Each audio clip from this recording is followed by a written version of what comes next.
years. Before that, got my MBA, and before that was working in consulting.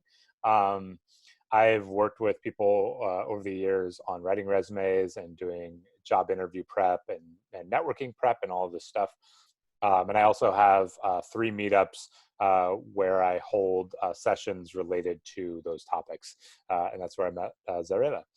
So I'm just going to talk a little bit about resume best practices today. And the stuff that I talk about is going to be applicable regardless of industry that you're looking for.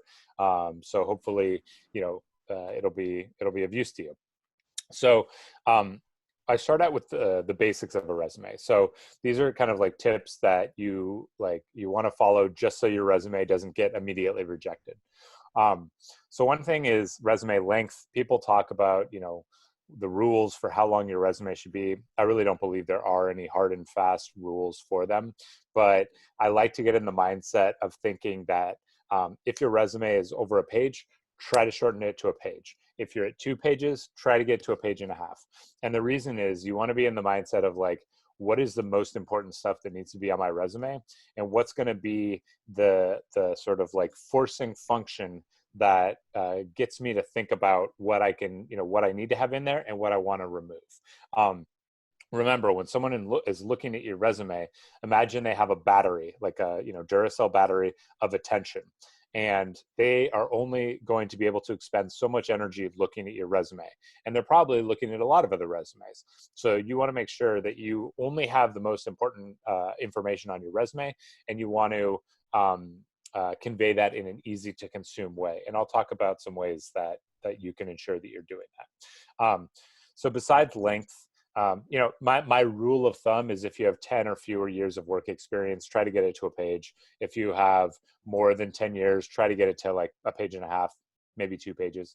But it's not a rule, it's just a guideline. Don't have mistakes in your resume. Regardless of whether you feel confident about your proofreading abilities or not, have someone else look at it, because the resume is one of these things that you adjust and tweak over the years. And sometimes there are little things that it's almost like you have a blind spot for. So get someone else to look at it. And then I would also recommend that if you have a lot of white space on your resume, no one's going to hire you because you've got like great looking white space, right? Like think about, potentially replacing some of that white space with like actual information. Like if you have a gigantic name at the top and then, space on both sides, that's not really getting you anything. So again, I'm trying to shorten everything down so that it's easy for someone to extract the relevant information from it. One thing I also recommend, don't get too fancy with a lot of different fonts and things like that. Just make it clear and easy to read. And I'll kind of give some more tips associated with that. Now, when thinking about like, what to include in your resume, there's sort of the main sections of your resume, which are, your name, the information about you. I like to keep it just at a city level as opposed to like actual street address and things like that, because the key thing there is just letting the employer know if you need to be relocated or not. So you don't need to put your address if you don't feel comfortable with that. Email address, maybe GitHub if you want, maybe LinkedIn if you want. Those aren't critical, but they can be helpful to have in the resume. Then you might have a section where you go through, your objective or your summary, basically the same type of content. And I'll go into a little bit more detail in a second about that. Then you may have like either your education, or if you've been working for a while, you can lead with your professional experience. Or you might have your skills next. If everyone here is looking at software development jobs, it's often good to lead with your skills, because jobs want to know that PHP or Python or whatever. So you can have that there, and then have your professional experience, and then maybe education later. And then I like to have a last section with additional information. Languages you speak, hobbies, volunteer experience. Think of that section as an area where the interviewer would go if they need to figure out what to talk with you about. It's a conversation starter. So don't spend a lot of time worrying about that section. At the same time, don't put the most boring things ever in that section. I've reviewed, probably 300 or 400 resumes in my time. And whenever I see, I've seen so many probably like 75% that say the person likes travel, food, hiking. And I'm like, you know what? I do too. And it's great that you do as well, but put a conversation starter in there. What if you like, you know, eating extremely spicy foods, or I don't know, just like qualify it a little bit. Basically, it's just something to spark conversation. It doesn't have to be, you know, even if travel is the number one thing you're passionate about, talk about like some specific nuance in there. Okay, so that's the basics, right? Now let's go into kind of the stuff that will really help set your resume apart. So before I actually, you know, work on writing a resume from scratch or tweaking my existing resume, I like to know, you know, what a target job is expecting, what they want to see from me, right? So a helpful exercise both for developing your resume and doing practice for interviews is to just start looking at some job descriptions. Look at them online, read through kind of the, you know, the paragraph stuff where they talk about the job, what you'll be doing. Also look at the qualifications and start writing down common themes that you're seeing. The idea here is you want to become familiar with what the common things they're asking for are, so that you can communicate clearly in your resume that you have those things. I strongly suggest looking beyond just qualifications, because with qualifications, it can sometimes be so generic that it's not super helpful. So like maybe they want, you know, like 3 years professional experience. Well, you're not going to say in your resume, well, I guess it would be reflected in your resume that you have 3 years professional experience. But oftentimes, like, you know, in a particular job, you'll be working on specific problems. You'll be dealing with a particular, you know, software stack, whatever. And a lot of that, they don't reflect that in the qualifications. So make sure to look through the entire job description and start pulling out common things that you're seeing. So, and then just have that as a resource, you know, by your side as you're working on your resume. Okay. So, you know, you've done some of that research. One thing I would also, you know, keep in mind when looking at job descriptions, they're notoriously inaccurate. Oftentimes job descriptions are stale, meaning that job may not exist anymore. But, you know, you think it's available, or they might be in a final round interview with someone. Don't worry about that. You're just looking at the job description as a source of information. Secondly, people often don't put a lot of effort into writing job descriptions. There's a lot of copy paste. Sometimes they don't, you know, write super thoughtfully about what they want. Sometimes they'll be overly aggressive in saying they want 10 years of experience, and actually like 5 or 6 would be okay. So just don't rule yourself out when you're looking at these job descriptions. Use it just as a source of information to help you build and improve your resume. So you do some of that. And now let's go through the different sections of the resume and how you can actually make those the most effective possible. So starting with the summary or objective. I like to go with a summary because the objective is oftentimes redundant. You know, you might be applying for, I don't know, a front end job at like, I don't know, Walmart or something. And people's objectives say things like, I'm applying to be a front end engineer at a leading commerce and e-commerce company. And it's like, well, you know, I would assume that's what you want, given that you are applying for that job. You don't necessarily need to waste space on your resume saying that. What I like to do is I instead like a summary or an about me or whatever. And I like to cover 3 things in that section. Number 1, a little bit about what you've done, maybe why you've done it. Number 2, things that you have expertise at, or maybe, you know, specific accomplishments. 3, what you want to do next. So there is some element of the objective. And I like to keep it to maybe 3 to 4 sentences, no more than that. Because again, someone who's not going to be sitting down in a hammock with, you know, a nice margarita or whatever to read your resume. They're at their desk, they're going through a lot of resumes, they want to make it quick. So you don't want to make this too wordy. So maybe, you know, your summary section could be something like this. You could say, you know, for me, for instance, it might be like, you know, product management and consulting professional with 12 years experience delivering high impact projects across the tech, financial services, and consumer products industries, specific expertise in developing customer requirements, launching software products, collaborating with engineering, design, and blah stakeholders. Now looking to apply product expertise to the nonprofit sector in a leadership position or something like that, right? It's tight, but it kind of like ties your story all together. If you have something in your professional experience which you are self-conscious about, maybe you weren't working for 5 years, maybe you are switching from one career to a significantly different career, this is a great spot for you to get ahead of that and explain why you're doing these things, or just head off any questions that a recruiter or a hiring manager might have. Let's say you took 5 years off to start a family. I use this example all the time, so Zarela's probably already heard this. But you could say, I'm an experienced blah, blah, blah with expertise in this. After 5 years away from the workforce to focus on starting a family and raising my kids, I'm now excited to re-enter as a, do in this kind of capacity, right? So you kind of get the ability to sort of put some spin on it and present the message the way you want to.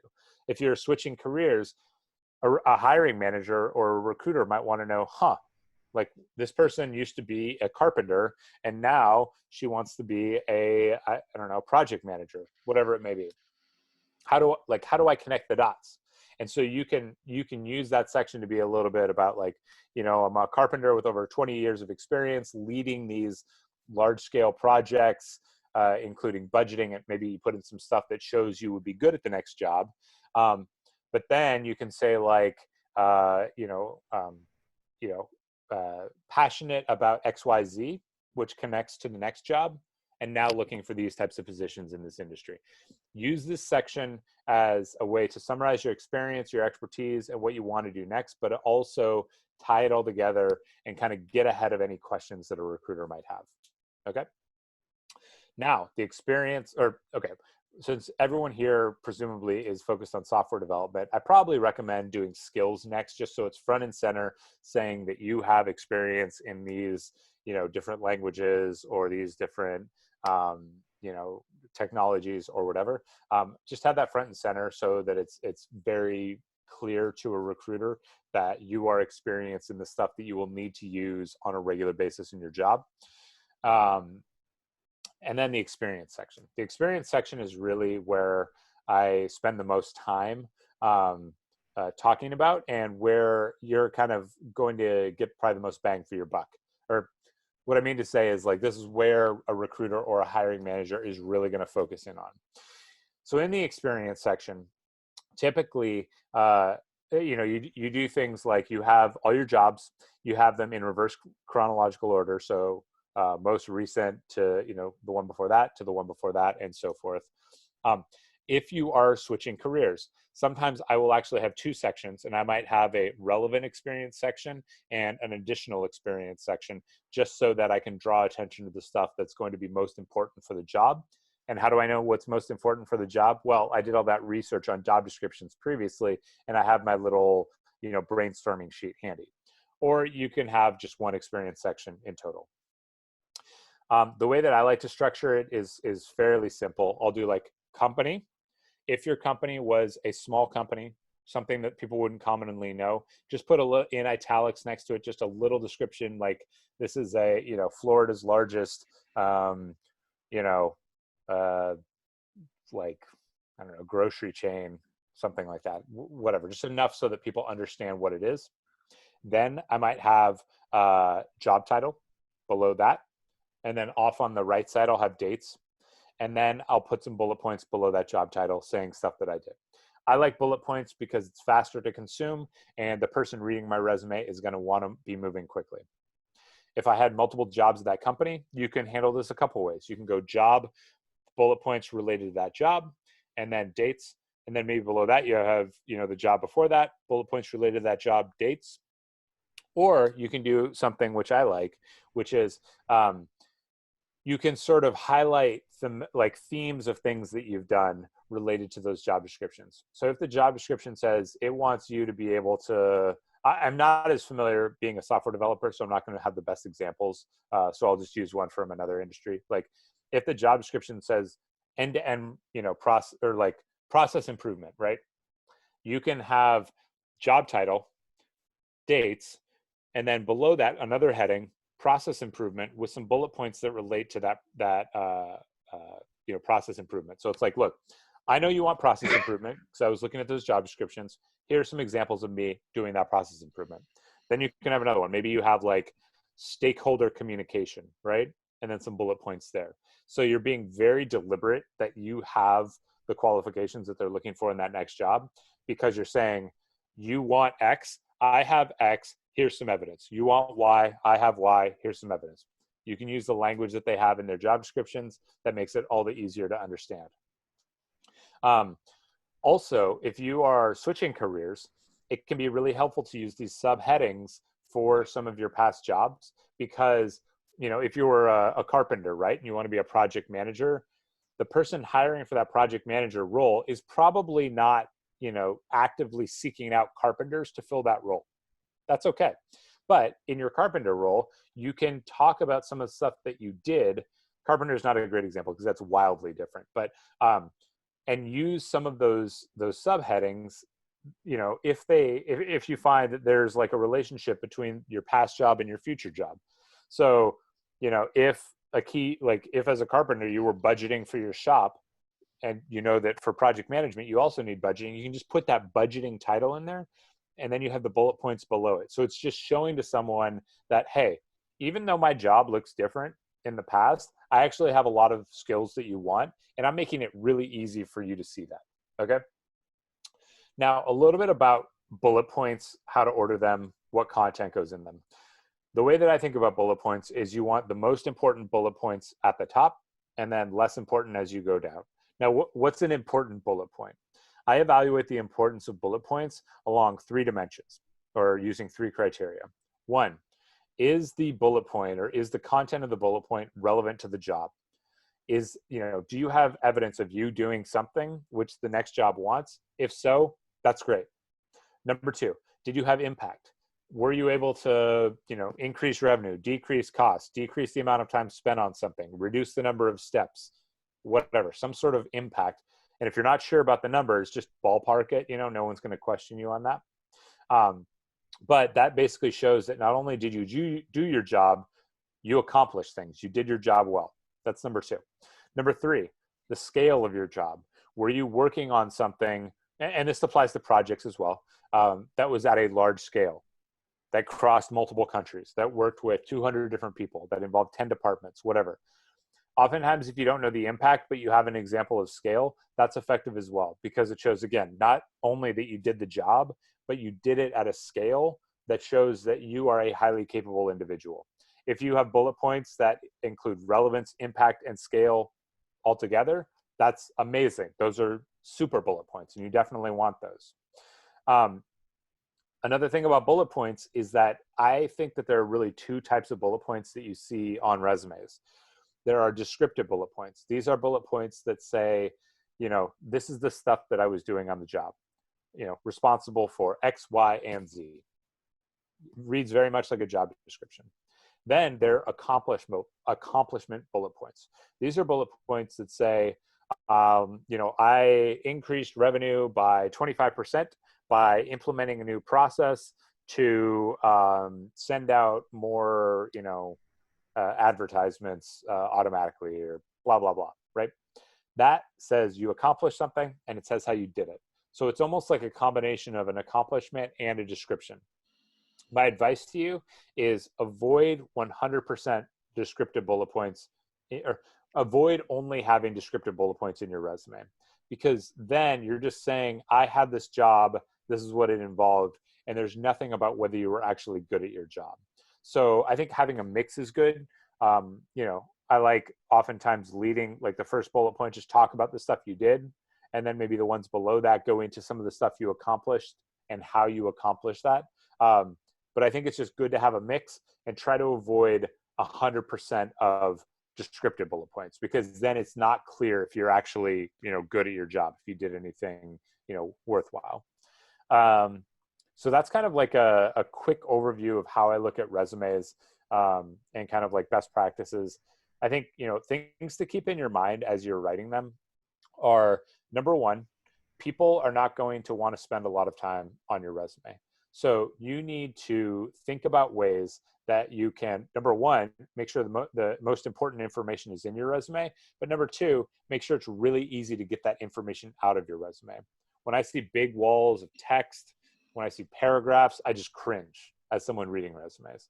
And it's really good to show your resume to other people, whether it's friends or people in the industry or whatever, to get that feedback. Because oftentimes we, as people who write our own resumes, have blind spots for these things. Another thing is that, even if you're switching careers or whatever, like, remember that you have a lot of great skills that the next company is going to want. And a lot of what you need to do for your resume is just positioning and how you talk about things. And it's not that you're missing the experience, it's just you need to frame it slightly differently. So that's all I was going to cover. I know I talked fast and I went fast, but I'm only doing a 25-minute, shortened version of this. In the last 4 minutes, does anyone have any questions about anything that I said in that overview? Do you create separate resumes for each type of job or each job? What I usually do is I have the differentiating factor in the cover letter.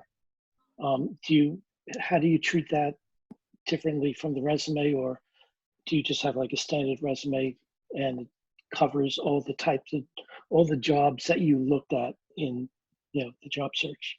Yeah, I try to, to make your life not impossible, I try to reduce the different versions of resumes that I have for different industries. You might, if you're applying for like different software engineering jobs, and one is in like an industry where you have some specific experience you want to highlight, you could like do a little tweaking here and there. But the reason that I look at a lot of job descriptions in the beginning is so that I can kind of like bubble up the most important things to have in my resume that will cover a broad variety of jobs, so that, as you said, you can like put specifics in the cover letter, and avoid, having to tweak your resume forever. So that's kind of how I look at that. What is the best way to, I used to drill natural gas and oil wells. Now I'm coding. Yeah. The reason for that is I lost my eyesight. So do I go into depth about the reasons why I've made such a change, or should I just say it's something I wanted to do?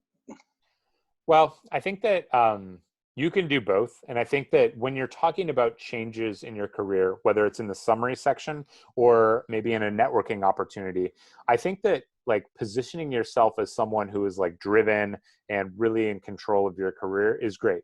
So you could say like, used to work in oil and gas, but honestly, at a certain point, I realized it was too hard on my body. And so when thinking about what I wanted to do next, I was really like excited about XYZ. That led me to software development.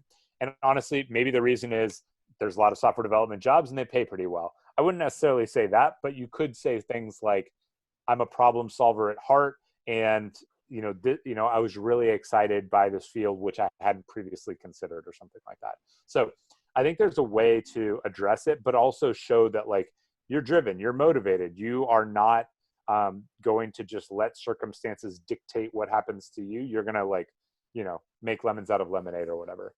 However, in your resume, I would consider what I said earlier of having like an experience section where maybe if you're going through like a boot camp or things like that, you can talk about like projects that you've done there, and then have an additional experience section where you talk about the fact that, you previously were working in oil and gas, so you basically just account for the rest of the time in your career. Thank you. Sure. A question. Yep. I'm helping someone with a resume who has about 25 years of experience, and the resume is about 7 pages. Yep. How would you gracefully recommend convincing them to cut so much content? Yeah, show up with a machete. Like what I would do is, again, think in terms of like, get in this mindset of like a recruiter only has so much time, so we need to cut this way down. And the way that you cut this way down is take out the stuff that's not going to matter for the next job. And there's 2 ways to look at this. If they've worked in software development for 25 years and they're applying for software development, in theory, it's all relevant. But stuff way in the past, working on old technologies, not as relevant. So for those past jobs, maybe just have a single line item, and maybe just have a bullet point just saying a super quick thing of like this type of developer doing this. If it's in an unrelated career, I still think it's important to account for that time, but I just trim it way down, because if it's in the past and it's unrelated, it's not going to matter to a recruiter, but it is good to just account for your timeline. So it's clear that this person, actually has been doing things, so that's kind of like how I would look at it. Be ruthless at prioritization in terms of information. Okay. Thank you. It's not the easiest thing in the world. We get anchored to our resume. We keep adding to it. It's like an attic where we just like keep shoving stuff. Sometimes it can be great to start fresh. Put that second one aside, maybe use it to pull content out of, and just write a resume from scratch so that we're not anchoring ourselves to what we've already written. Mm-hmm. Cool. All right. Good talking to you all. I think Zarela put in a link to my meetup. I usually do stuff on the weekends, and I typically have stuff every week. Nothing on the calendar at the moment. I'll probably do something Sunday. If not, it'll be the following week. I wish you all the best of luck. It was good being here. Continue enjoying the presentation. Thank you, Andrew. Thank you very much. And I just Thank want you to for coming. say, Andrew, Sure. for, like he said, the link for his meetup is there. Massimo and I've been there, and he's super cool and super helpful and like very personalized help. So I highly recommend you to subscribe to his meetup. He, besides resumes, I think you've been also doing like practice rounds for interviews, right? Yeah, I also do sessions on interviewing, switching careers, sometimes networking. But if there's a topic that you're interested in, definitely send me a message on Meetup, and I can try to put something together. Awesome. Thank you very much for being here. We know you're on a different time zone, but thank you. Sure. Thank no you. problem. Bye, everyone. Thanks. Bye-bye. Okay, now Derek is going to take us to GitHub and portfolios. All right. Very cool. All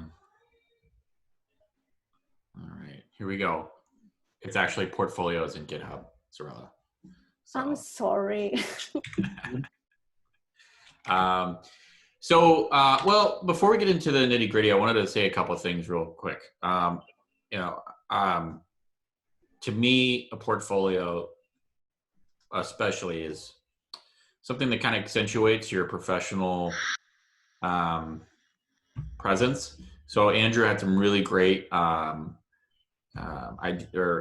recommendations, and kind of that maybe taking that idea of, especially for a coding professional, taking that idea of like that long resume, or you want to kind of create that narrative or convey something, might be a good place for your portfolio, like your web presence.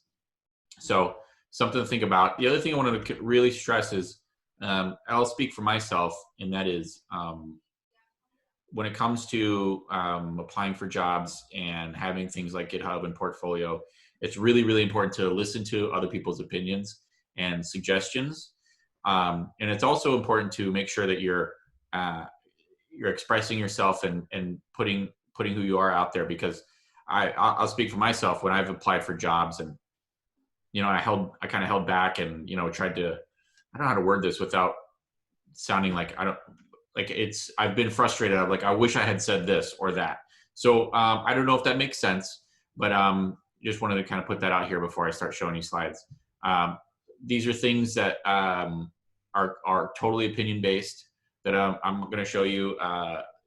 And so I just want to make sure that, there's kind of like suggestions and ideas. So starting off into GitHub, I got a sound check. Am I getting heard all right? Yeah, I can hear you. And if you don't care, I've got a quick question before you continue, Derek. Sure.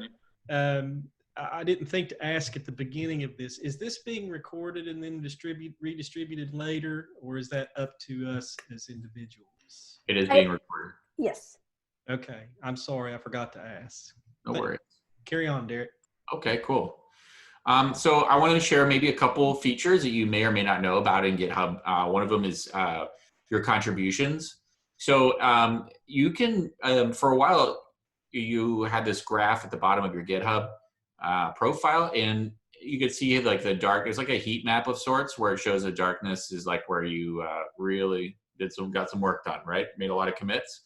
And so for a while on GitHub, those were only public contributions. And many of us have been coding for a little while at companies, and they don't want to put their source code out in public repositories. So you wouldn't sort of get credit or look active on GitHub. Now they just allow you to show your private contribution. So at the top, you see I have selected contribution settings. I've set I have private contributions being, displayed or my activity being displayed, not the exact code that I wrote, but just the fact that I did write code and push that to a private repository. At the bottom, I have it turned off. So I don't want, some people think that being active and committing like once a day or whatever on GitHub is a way to help you get a position. And I have never heard that in the meetings that I've had or the interviews that I've taken part in as a person that is evaluating someone. But if it's important to you, then just know that this is a setting. So that's out there. There's also this idea of pinned repositories. You go to your profile, see on the left there, you go to your profile, you can click on this thing called customize your pins, and this modal pops up here on the right. And what you can do is, what we have here is like popular repositories you can see on my oh, I got a message. What's going on here? What is Ben? As someone who works almost exclusively in private. Okay, good, awesome. I'm glad you got some use out of that. Good. So the pinned repositories is this idea where you can kind of showcase the repositories that you want. So you can see where it says popular repositories and then customize pins. Click that, modal pops up. Now I'm going to say, just show in this area these specific repositories. And when you do that, this is what my profile looks like now. And you can see there's like some, it would say test push notifications, JavaScript, HTTP, push notifications. And then you can see that shows that.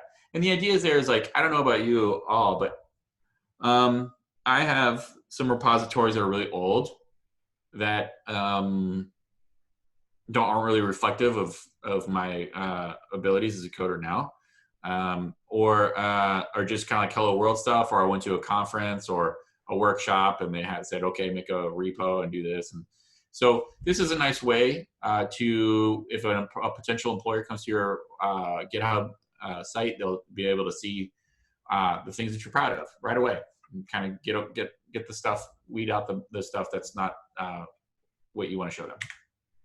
I have some little bullet points here that'll round up my GitHub ideas and suggestions for you. The first one is have some nice projects that showcase different areas of your stack. And by that, I mean, I'll speak to my stack, and that is mostly backend, so Ruby on Rails. And so what we do a lot is we have like background jobs. Ruby's not the fastest language in the world. So to kind of help that along, we use asynchronous jobs. So we use Redis for that and Sidekick. So I'd have like, maybe a nice little app that uses that. Maybe one that also makes use of the SMTP service that we're talking about. So like a third-party integration, maybe even do something with like Stripe. So you're kind of dealing with currency. So just things like that, like a nice finished project. Consider your commit message and history when working on your public repos. I have heard this at times where some companies like their developers to squash their commits to just be all like they're change something, change this, change that into one thing that's like the name of the ticket they're working on in the feature. Maybe have like a nice README in your public projects. If you're working in a specific industry like finance or education, higher education, or I don't know, whatever, transportation maybe, maybe think about having a repository or two that deals with those things in particular. Because I think domain knowledge is really important and is often overlooked when it comes to initial screenings, but it goes a long way when you're able to talk in an interview about that. And this is a way to show that you can speak to that. And then think about making the small hello world type applications that you've made like private. I'm not sure, I should have checked this before I started making these slides, but since Microsoft has acquired GitHub, I want to hazard a guess and assumption that maybe private repositories are on the free version now, but $7 a month for GitHub. And so I have like a bunch of junk and good stuff, proprietary or whatever you want to call it, that's private. So definitely use that private button if you have it. And then, oh, did I hear something? Yeah, I think it's free. I mean, I switched over from Bitbucket back to GitHub because it was free. There you go. That was like that for a while there on Bitbucket. That was like what would you call it? Like that was like one of the big things that was really great about Bitbucket. Was free and had private, but yeah. So I thought so. Thank you. And then last but not least, don't forget to leverage links to public pull requests or commits that you're proud of. I don't know how well that would work in a resume, but I have seen people do that in their portfolios, where maybe they wrote some little script that just gets all their PRs in public repositories, or they just put the link in there right away. So hard code it. So some stuff to think about as you leverage GitHub as a tool to show your coding skills. So now we're moving on to portfolio. This is really like where I want to really stress the importance of, like, these are like opinions that I have and things that I've heard and that people like, or and then just things that I'm trying out personally. One thing that's worked out really well for me is a blog. I started this Medium blog a couple years ago. I've got, I don't know, maybe 6, 7, maybe I'm being generous, posts. What I normally do is I will think of a topic. If I'm working on a thing that is really hard and it took me a long time to figure it out, there's a good chance that that's the case for someone else too, or many people. So I'll write a blog post about it. And I mean, I have like maybe 6 or 7 published blog posts. I have like 20 unpublished ones where just like I wrote the title and just started jotting down some ideas and just kind of riffing on it, and then just kind of losing steam and saying, all right, well, I'll see this out later. And it's worked out pretty well, because there's been times where I've come back to it, finished it, and published it. So I use Medium. It's not my favorite that much anymore. So I started working on my own thing, which we're about to see, but I haven't set up the blog. I haven't finished like the blog functionality. As I mentioned earlier, like on portfolio, you can complement your resume. This is a bunch of crazy stuff. It's kind of like an experiment that I'm doing. I took this cool personality test called 16 Personalities. You can probably Google it and find it. And it got my number pretty well. So I got the information for it and the link to my profile and put it in my portfolio. And then on the right, you can see there's a Spotify stream. If you go to my site, you'll see the last 10 songs I listened to on Spotify. That's probably not a great idea. But like I said, it's just something I'm experimenting with. The apps and tools I have experience with, that grows exponentially almost every quarter of the year. So this is outdated, but it's really wild to me when I hear people ask if I have experience with Trello, or I have experience with ZenHub, or I have experience with Jira. Because to me, it's not really a skill set. It's just like a thing you do. It's part of your job, And so, but you would be surprised how I've heard people ask that question. So it might be a good idea to throw something like that into your portfolio. And then finally, the bottom left, the current rig. Andrew is talking about conversation starters. This has been such a good conversation starter, where I just took a picture of my desk at work, or my which is how I work from home. And people ask me about the acoustic foam. They ask me about my microphone. Ask me about my stands. Oh, the turmeric. I don't know if you see it at the bottom underneath the laptop, but they're like, what's up with the turmeric? I used to put that in my coffee. People thought that was really cool. So just another idea, like Andrew was talking about with the conversation starters. I think this might be it. Oh, this is I could go on for this kind of stuff for a while, but these are just things I thought of, honestly, so that I would have like one more slide to show you. So, it looks like I tried hard. So, take that with what you will, but these are, and Zarela made some good suggestions too. I want to give her credit where credit's due, but make sure you have a link to your project and the repository in your portfolio. So what I mean by that is, like, if you have a project that you worked on and you write a little like section on it, in your portfolio, try to make sure you, have a link to the project if it's live and the repository if it's public, so that the person can see, connect the dots, which I don't have. I do have one project that I'm showcasing on my portfolio, but it doesn't go.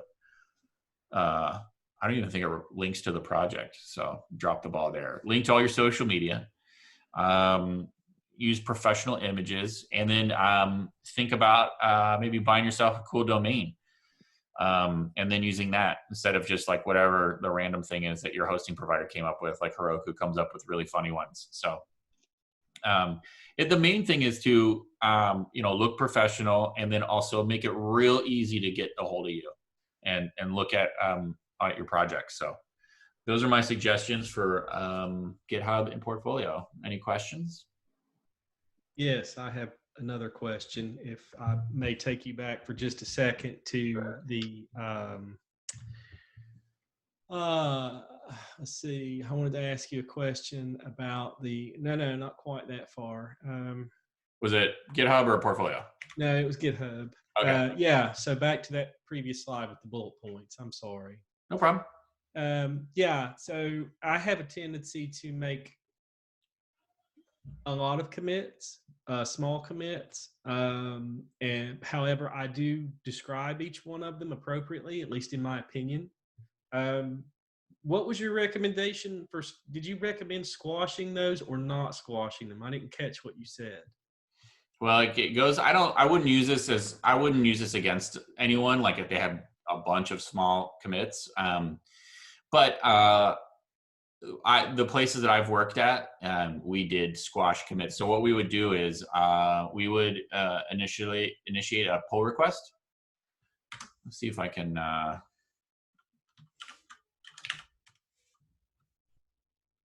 Let's see. Let's see what I can do it real quick. Oh, there we go. Let's get some pull requests going. So here we have squash and merge, and GitHub will like eventually go to whatever you've been using. So it just knows that I like to squash and merge. And what happens is I'll click this, yes, and then I can just change this to something like this, right? So it doesn't have all that stuff, and it's just a little more succinct. And then you just click merge, and it goes right in. And then you have, like a nice tight commit history there, Understood. I appreciate it. Thank you, Derek. Sure, absolutely.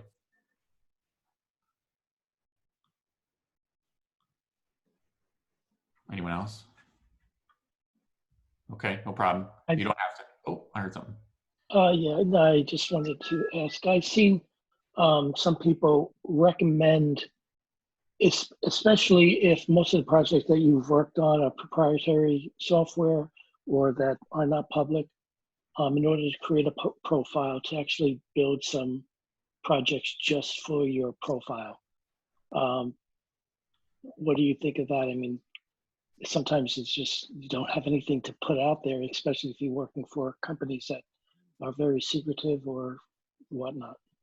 Yes, that is, I understand what you're saying, and that's a tough spot to be in. But to be honest with you, I have been asked many times for code samples, but I've told people, well, there's nothing really that recent that I've had because all the stuff that I've been working on is proprietary, and they totally get it. So it's, this is kind of like putting your best foot forward, and if you have code out there, kind of going back to like the pinned repositories idea, or like the private versus public contributions. It's just making you aware of these tools and these settings so that you can just, just another tool tool in your belt, So I don't think it's I think we have a couple of hiring managers in the call right now. I've not been in situations where, not having code was like a knock against someone. It was advantageous to have it, but it wasn't like, a deal breaker. So I can confirm that. Yeah, I've never not gone forward with someone because they didn't have any public code. I think that's a very purely nice to have. Thanks. Cool. All right. Well, with that, I think the next thing is social branding with Zarela. Cool. I'll do my disclaimer too, as directed. Again, this is just like, I'm not an expert or anything. This is just stuff that has worked for me and that I just want to share with you guys. Where am I? But yeah. So, well, I know some of like branding and marketing stuff because I used to be on marketing for a long time before becoming a developer. And I'm kind of like the person that likes to measure things and test different things. So these are just like the things that I learned from it. So we're going to talk a little bit about LinkedIn, Slack, Twitter, and Meetup. We're going to start with LinkedIn, and I'll share my LinkedIn with you guys, but we're going to cover what an all-star profile is, your information that has to be updated, about recommendations, about a headline, likes and share, applying to jobs through LinkedIn, making yourself visible, and connecting with others. So I'm gonna take you guys to my LinkedIn. You guys can see it, right? Yeah, okay. Okay, so the first thing. So the all-star profile. The all-star profile usually is something that like, it kind of gives you like a better ranking for like people to like look for you. So you're usually going to end up like popping up on top of like other people just because like you have like high like an all-star profile. And what that means is like to achieve the all-star, there's like 7 criteria that they're looking for. One of those is to have a professional picture. I mean, mine is not like very professional, but I think they just want something where like clear background and like, your face and stuff like that. So that's one. The other one is like that you have to have your experience there, and you want to have at least 2 of them. That will give you the all-star. You want to have at least 50 connections. So your friends, I think I have way more than that, but let's see, what else? You want to have a summary section, and that is my about that I have put here. And I don't think mine is like perfect. I actually been wanting to change it, but I will definitely recommend putting some time on this. And like, this could actually even be the same thing that you put on your summary or like your objective or your resume. So you can just copy the same thing here. Your skills, you want to have like at least, where are my skills? I think they always get, here. On your skills, you want to have at least 5 skills to get that ranking. You want to have your education, which is right here for me. You want to have your industry, which for me is tech, and the location that you are, which for me says Fort Myers here on the top. I guess I have over 500 connections. And then another cool thing to have, and that they will also rank you up, is like having your interests, which are kind of like, it tells like the companies that I'm following or the kind of things that I like, right? And you also want to have recommendations. So if you, like, if you have worked with somebody you have a boss that was like very fond of you, you should ask them. You should also consider like writing recommendations for somebody that, you know, like you really appreciate and they did a good job for you. This will be the place. And then we're gonna move to the next item. So that's all about the All-Star. You can see like mine right here. It says that I'm an All-Star profile. It has gave me like 83 views. I think this is in the last 2 months, which I've seen it like as I started improving my LinkedIn, this number start growing. Let's see what else. We talked about recommendations already. This right here is an experiment I did. I initially used to have just like software developer and I don't know, like I like puzzles or whatever. I changed these like to include the technology that I'm currently working on, because I used to have like people reaching out, like recruiters reaching out through messages on LinkedIn, and they would like just throw like anything, you know, like things that I don't even use, or like languages that I don't use. And I feel like this cut that a lot. So this, not just that, but I feel like I also start getting like more people like reaching out, like more recruiters reaching out, just by having the technologies that I currently work on. So this was a big help. Let's see what other stuff. You can apply to jobs, which is pretty cool, because like most of recruiters, when you apply to jobs, they're gonna be looking at your LinkedIn profile anyways. So might as well just make it easy for them to like see it directly. If you apply through a job from here, you can make yourself more visible. And what I mean by that is like, you should try to connect with people that are on your industry. One good way of that is like the meetups, you know, like if you meet somebody that was super cool, you should reach out and you should connect with them on LinkedIn. I always recommend that you don't just do like the add or like connect.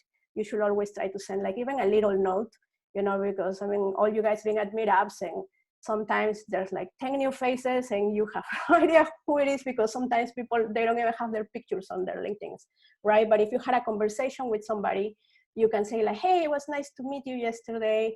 It was cool talking about such and such. So then that helps them to remember who you are. And I feel like it's less rude. I don't think it's really rude, but I always appreciate it more when people connected with me through LinkedIn with a little note, even if it's just one line. The other reason why you want to start connecting with people that are on your industry, especially if you're changing careers or you're trying to like get your first developer job, is because the more you connect with people on your industry, the more you see that all the people that look at other of your friends' profile, they're gonna be right here. Like if you see these people right here, they're all software developers. So these are all my friends. And like I did this little check yesterday, so I'm gonna check on one of my classmates. You can see that people that have looked at their profile, I appear on their list, which is super cool, because like pretty much just by me being connected to him, he is exposing my information to recruiters, which is pretty cool. Let's see what other stuff. Wait, this is no. Let's go back to my profile. The other thing that you can do is that you can, if you want to make yourself even more more visible, you can turn this looking for job opportunities on. Before, in the past, there used to be something like, I always had it off because I don't want, like, I don't know, let's say I hate my job, I'm looking for another job. I don't want my boss to see that I'm looking for opportunities, right? But it seems like LinkedIn has changed it now for recruiters. I will say still like be careful, because I don't know what it really qualifies somebody for recruiter, if a recruiter has to have that title or not. But if you like, if right now you're looking for jobs and you want everybody to know, this should be something that you should have on. So how you do it is like, you just click on this button on the intro, click on this one, it will take you to this one right here. So I'm just gonna do software engineer, and I put my location. And for me, at least, it's like the opportunities that I want are remote. And you can choose here, like you can do it like only recruiters, or you want everybody to know. For myself, I'm just gonna leave it as only recruiters. Again, I don't know how hidden this only recruiters is, because I don't know really what LinkedIn is doing to like make sure that only recruiters are doing this. Maybe they pay something for something, I don't know. But you know, if you are on the market for a job, you should definitely have this one on. And then you just add it to your profile. Just gonna turn it on. Like this will also send you alerts for new jobs in the area, which is pretty cool. I used to have those before and they're super helpful. And the other thing about LinkedIn, when I was looking for my first job, actually, in Fort Myers, is like most of the places that I apply that ended up on an interview, on an in-person interview, were all the ones that I applied from LinkedIn. So I thought that was kind of interesting. So let's go back to here. Okay, so that's that. Now we're gonna talk about other socials. So Twitter, I think, is like, you know, if you don't have to have a Twitter, but I would highly recommend it, because I think Twitter is like, at least for a lot of developers, I feel like if you're gonna choose a social media, that's the one that, like, the one for it will be the one of choice. When you go to conferences and stuff like that, you always see that most of the speakers have Twitter accounts, and that's the one that they will share with everybody. You know, they will share like their new projects. You can follow here all the tech or the companies that you're interested. Like I follow GitHub, for example, and I find out about all their latest releases. I find all that through Twitter. That will be also a place that if you have a cool blog like Derek has, you know, you want to share that there. You also want to share that on LinkedIn. I will say about socials, you kind of have to like be careful. You know, you want recruiters to see only, I mean, I'm sure you know this, but just in case, you only want people to see what you want them to see. So if you are like very vocal on Facebook, it's totally fine, but you should probably make change your settings on your Facebook to be like super, you know, super private just for your friends. If you are like, let's say you are a UI, UX designer or a photographer, you probably also want to have like your, I don't know, your Instagram there. In my opinion, anyways, that's what I try to do, is like I try to have things very separate. So like my Facebook is like private for me and friends, you know, that's usually what I use. My LinkedIn is my professional social network. My Twitter is like everything tech related is for me in there. And my Instagram is like just tips and concepts, you know. So just make sure you have like things that need to be private, and the ones that you want to show everybody that. Let's see what other thing. About networking. I know it's super hard to like do some networking now because we're like all trapped at our houses, but you know, Meetup is a great way to do networking. For the longest time, I think like I used to hate that word just because, I don't know, like networking sounded like so businessy, or I don't know. And that was just like not me, but I have learned to like embrace it, just because I've seen like so many cool things happening at the Meetup. You know, I think many of you guys can attest for this, but like we have met so many cool people. So many people have connected through jobs just by going to our Meetup, because you met somebody and like they knew somebody that was hiring at their company and they recommended you. So we've seen this a lot, and Meetups are a good place because like you get to meet people that are like-minded, you know. And like I say, even though we're trapped at home, even doing this like remote, you can still do remote networking. You know, I met Andrew, the one that talked for us about the first speaker. I met him through one of these Meetups. Massimo, he's around here too. I also met him here, met him there. So you can still do that. Slack is an awesome place to do networking. If you are like interested in certain technologies, you should definitely join that. Most of Slack groups are going to have a job board.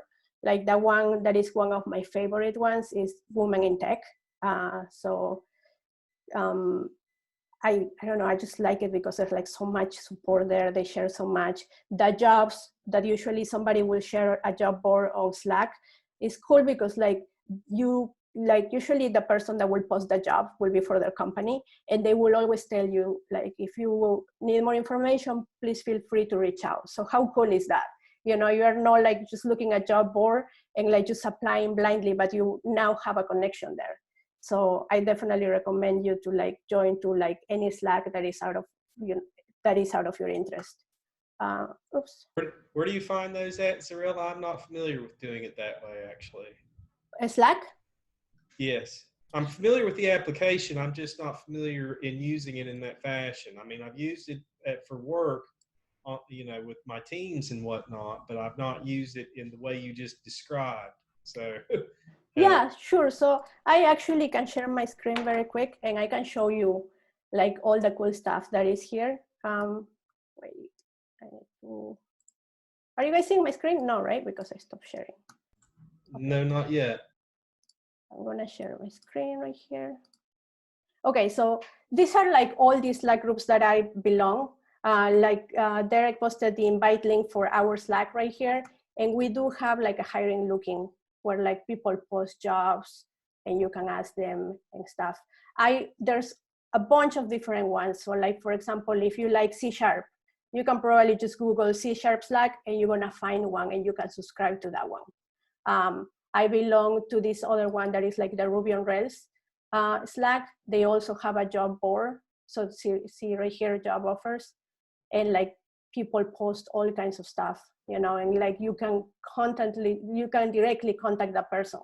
The one that I say that I like, that won't be available for you because it's for women, but just to give you an example, is this like, job board. All these jobs that get shared every day. And you know, the cool thing about these ones is like, because a lot of people that connect through Slack is from different parts of the country. If you're looking for a remote opportunity, there's tons of remote jobs here. Some of them will say like, oh, this is for New York only or for the Bay Area, but yeah, you can do that. And there's like multiple groups. You know, like I say, just Google the interest that you like. You know, like if you're interested on like React has like a Slack community. Almost every single technology has their own Slack community. I'll stop sharing now. Okay. Oh wait, start sharing. Thank you for that. Oh, you're welcome. And I hope you join our Slack.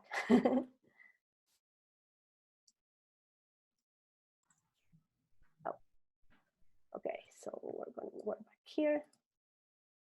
Okay, so yeah, so you see, you can chat with people on Slack.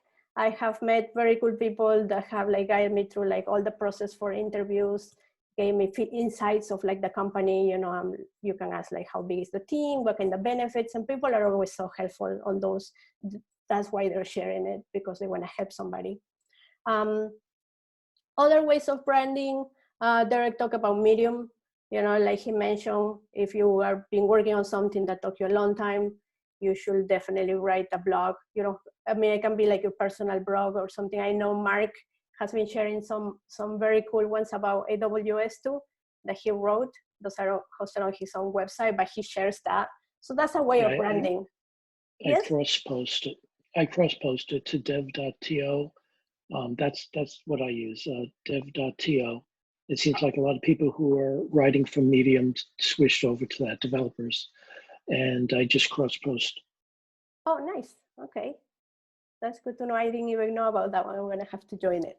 But yeah, so you should like post them on your LinkedIn, because, oh, I forgot to say this, but something that I didn't know, and like I went to this to this workshop, and there was a recruiter there, and she was saying that recruiters actually look what you're sharing and what you're liking on LinkedIn. So if you have something cool that you're proud of, you can share it there too. You should. Other ways of branding, let's go back here. Oops. Podcasts, we have a member that has done that. That definitely looks very good, because, you know, it shows that you're involved, you're passionate about tech. I think like if you have a podcast and if I see your content and it's very good, well, I would like somebody like that to work for me, definitely. Contributing. So I think it also looks very good if you've been doing contributions to like Stack Overflow or GitHub.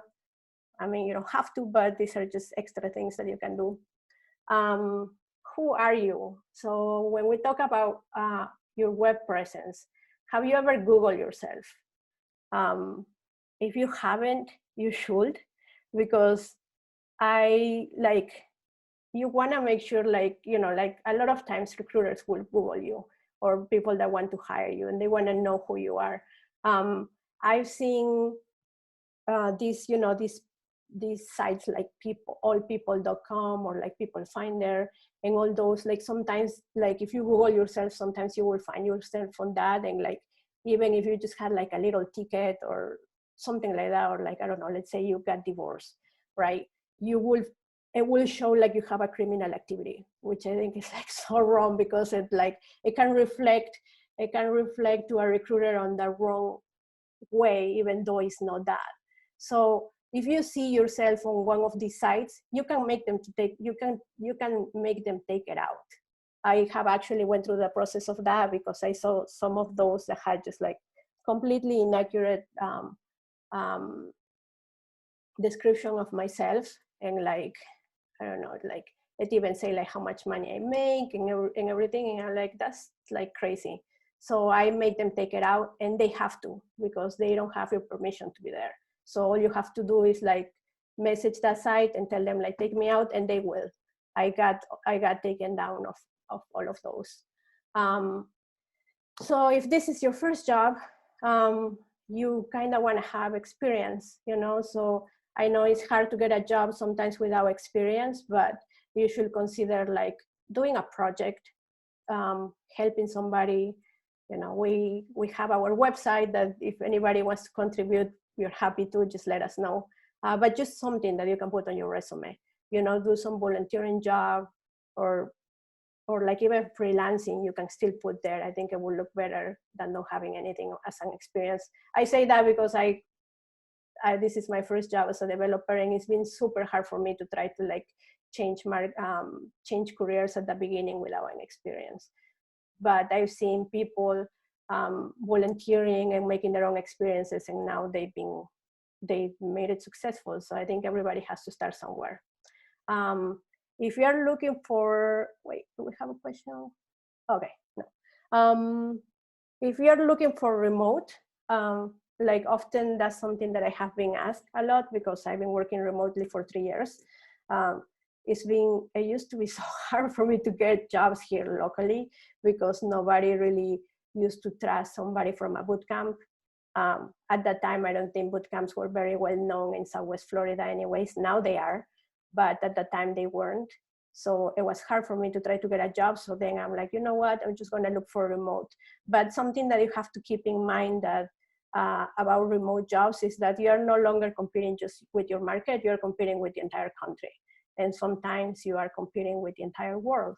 So what I would recommend is that if you find one that you really like, do your research about the company. You know, check their website, check their socials, check their, try to get a hint about what kind of culture they have, and reflect that on your cover letter. Really take the time on writing a good cover letter, and like mentioning that you've been checking their sites and their socials, and you love their culture. Something that helped me, I think, to get my first job was, well, one was that I was an organizer of a meetup. My boss liked that, but I feel like the other one that kind of got me to an interview was that I love the culture that they had, and I talk about it, but I also start like clicking on everything on their website. And I didn't put this on my cover letter, but I did put it on the email, and I just say like, hey, I noticed that your social media links are broken. And I just said it nicely. I just said something like, I don't like pointing out things, but I just figure if I was me, I would like somebody to let me know, because it's my web presence for my clients. So I figure I let you know. And they love that. They just love that I found something that it kind of showed that I was like I care for details or something like that. So that's just a little tip. Accountability partners, that's something that has worked great for me. Especially I feel like when, like if you, and I say this because it's had happened to me, when you lose your job, it's like suddenly you get into this weird place and you're like, oh, I don't know what to do anymore, because like suddenly your whole routine is like throw off. And then if you are like me, I used to be, still kind of procrastinator. I was always like, oh, I'll do this tomorrow, and I'll do it tomorrow, and I'll do it tomorrow, and then it never happened. And having accountability partners was great for me, for both get jobs and like grow my skills. I have like some friends that from my bootcamp that we just decided like, you know what, we're going to apply to 5 jobs a week. And if you don't apply, we have to pay each other money. And then we will take screenshots of the jobs and we will share that with each other. And that worked, we all got jobs. And after we all got jobs, we decided like, you know what, we need to do something else. So maybe we should now do some study time. Chris is not here. Chris Berhold, for the ones that know him, is somebody that I admire a lot. He's super smart. And I remember before I got my first job, I asked him what would be like the best advice that you can give to a junior developer. And he said, study something every day, even if it's just Monday to Friday. Study something every day, even if it's just 30 minutes, even if it's just reading an article or like doing a little code challenge or like doing a project, just something. Just set aside time to learn something new, especially when you're starting, and this is important. So I decided to do that and decided to grab my same friends that we did our challenges for looking for jobs. We decided to start like studying every day, and we had to send the screenshots to each other, or we had to pay money. And that worked. You know, at least for me, when there's money involved, and even if it's not that much, even if it's $1, it's the fact that you know that there's somebody there, and you kind of like feel like now you let somebody down, because it's not just you, it's like a whole, you know, it's a team of people. So that helps. I would recommend to do that if you feel like you need it. I think Massimo is here on the group, and he wants to put together kind of like a group for like, you know, for looking for jobs and just kind of check on each other. So if you're interested in that, let me know and I can put you in contact with him. Let's see what else. We talk about projects, doing tutorials. That's what I did with my accountability partners. Job trackers. I think it's important to kind of keep track of where you're applying.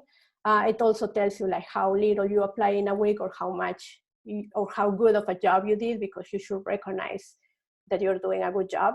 So I would recommend to like get like a little spreadsheet and just put like, when did you apply, if you heard from them, who did you talk, you know, just kind of to keep track if you need to follow up with somebody.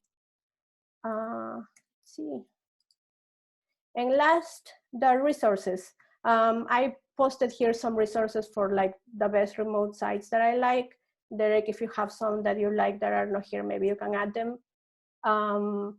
There are some helpful articles that I like. This one is for like finding remote work. They have a lot more websites here, and they give you some tips and like which companies are hiring, which ones are on freeze, and stuff like that. This one of how to build your online brand as a software developer was a very cool article too. I took some information from here. And then the Slack and Meetup groups. Like I say, any tech that you like is most likely going to have their Slack, but if you want for any woman in the group, for the woman in tech is right here. And this one, the Job Hunters Workshop, is the one for Andrew, who was with us earlier. Okay, I hope that wasn't that boring. Does anyone have any questions?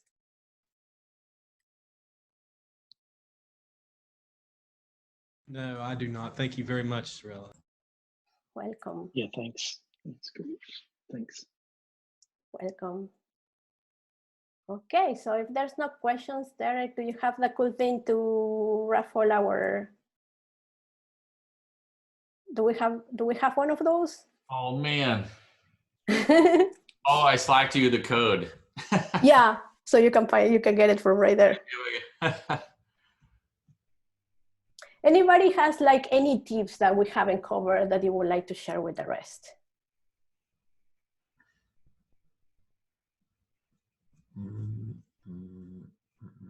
Or any thoughts about anything that we have covered today? I have one more question, Zarela. I'm sorry. Do you make do you folks make your slide presentations available too, or do you just make the recordings available? We do. We have on our Slack group, we have something that says meetup presentations, and we usually share them there. Understood. Thank you. You're welcome. All right. I found the code. Okay. Share your screen so people can see how cool is that? Yeah, well, all right. I guess we got nothing else going on, so I'm gonna just live code. Is that what's going on? Yes. Okay. So Derek wrote this cool script so we can do a raffle online without having the pieces of paper because we're not together to do that.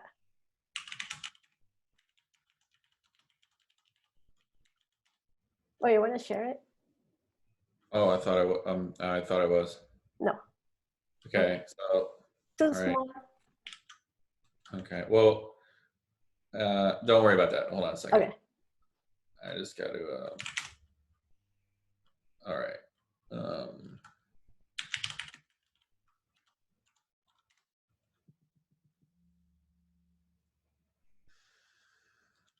I did this in the last meetup, and Zarela thought it was really cool. Okay. Let's see. I can give you the names. Okay. Alba, you got Ben, Alba, yeah, Candace. I should have. I didn't think about this. I'm sorry. Normally I would be taking care of this while we were all talking, but it's okay. There's two Carlos, one Carlos and one Carlos Trujillo. Carlos T, yeah. Darren. And I'll just do, what's the other Carlos? I don't know. Okay, that works. And then Darren? Yeah, Darren, Joe.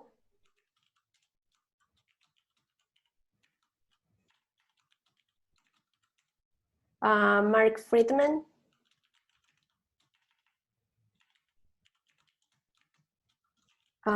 Massimo. Brian. No, Ryan, sorry, without a B. and Victoria. All right, cool. Just gonna run it right there. What am I supposed to say? Yes. Okay. Cool.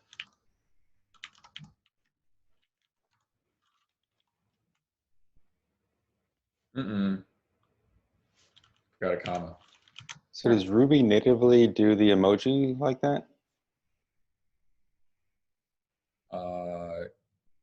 Like colon robot face colon? Oh, you know what the problem is? So no, I don't think so. I don't think that would work. That came from Slack. I Slacked this to Zarela. So what it should be doing is this. Oh. There we go, like that. All right, cool.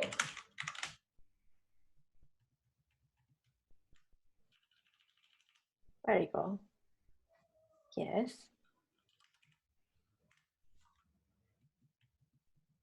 Oh, darn it. I missed it.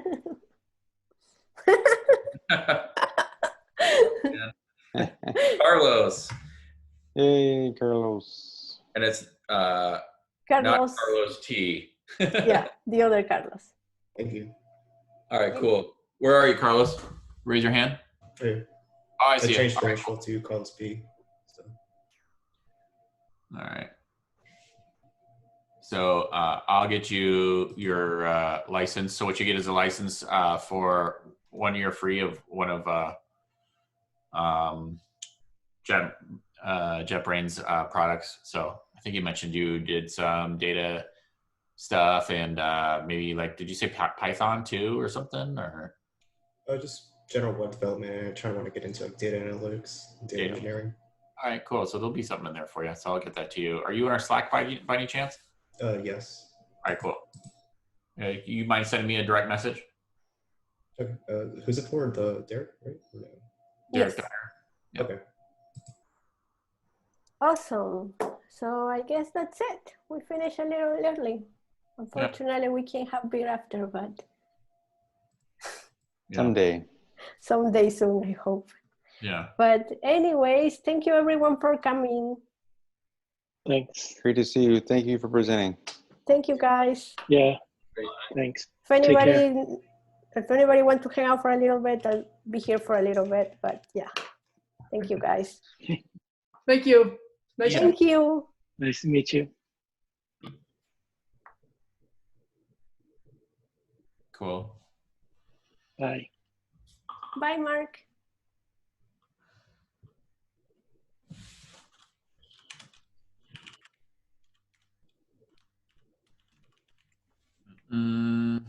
Cool.